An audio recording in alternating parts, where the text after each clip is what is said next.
All right, guys, welcome back. I got a 2007 Honda Civic. Sister-in-law hit something and it cracked the radiator in the front, and now it's leaking fluid. So we're going to change it out. A lot of videos on the internet how to do this, and I'm sure that they are professionals. However, a lot of them say you got to remove the front brace. I'm not going to do that. I'm going to cut down on the installation time by about half. So a lot of them say that, like I said, you got to remove this piece. I'm not so worried about the 3 bolts that hold this piece on, but you got to pull the battery, you got to pull this piece. You need to pull about 1,000 little clips on the bottom of this thing. Disconnect all of this and you take it out as one unit. I'm going to try to take it out just the radiator plain. I do think it's possible, but what you will need to do is, first thing you're going to do, drain the fluid. The fluid's already drained out of this one. Once you do that, you are going to disconnect these 2 Torx bits, as well as the 2 radiator guards, one on each side, and that's the brackets. That's what they look like. I already pulled them off.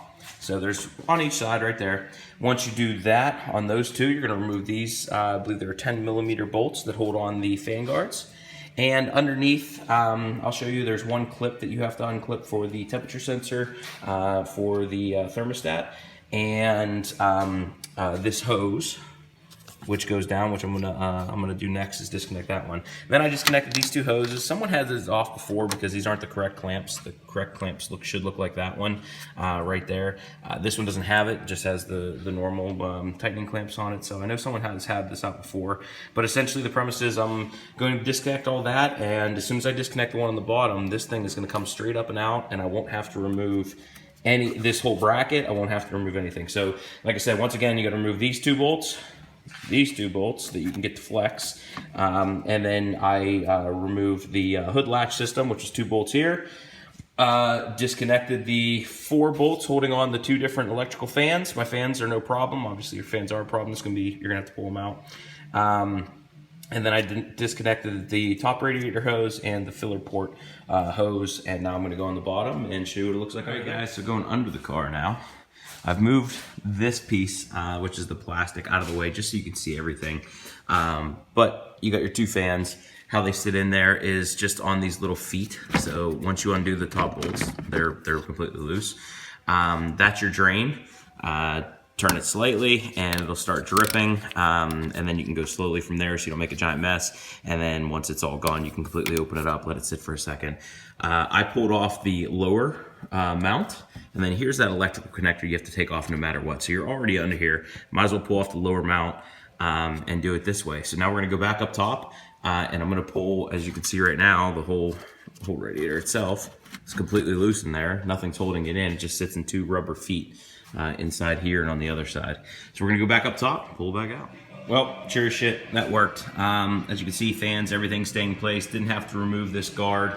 There's your trans cooler, and as you can see, there's pretty much plenty of clearance everywhere. It comes right through and right out. Here's what it looks like. Everything's in, but like I said, just the radiator came out nice and clean. Here's the new old rad over here. You do have to take out the temperature sensor, which goes right here. 17mm, put it into the new one over there. The reason I'm replacing this radiator is because of right here. So this is my attempt at a quick patch because I had to order the part to get it in.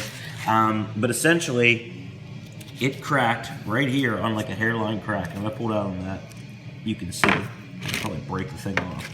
But essentially there was a hairline crack, and I was able to see it on this side, I was able to see it on this side, and it was just right there. I don't know if she hit something or what, but it's almost, if you follow, here's the new one, right there where those lines were, there was a hairline crack and that thing was broke. So new one was only 50 bucks. I got this from Rock Auto. It's the same size, same connections, everything looks the same to me, so it's going in, and that should solve all the leak. If you guys got any questions, don't hesitate to ask. Probably not going to do a video. You're just going to do everything in reverse, put the radiator in, and bolt everything back up and make sure it doesn't leak, fill with fluid, and you are good to go. But this is just to prove that you do not need to take all that stuff out. Total time, honestly, draining the fluid took longer than getting it out of there, and helps to have a lift, of course. That's why I have one, but you do not need one for this job. So don't forget to like and subscribe. Let me know if you guys got any questions. See ya.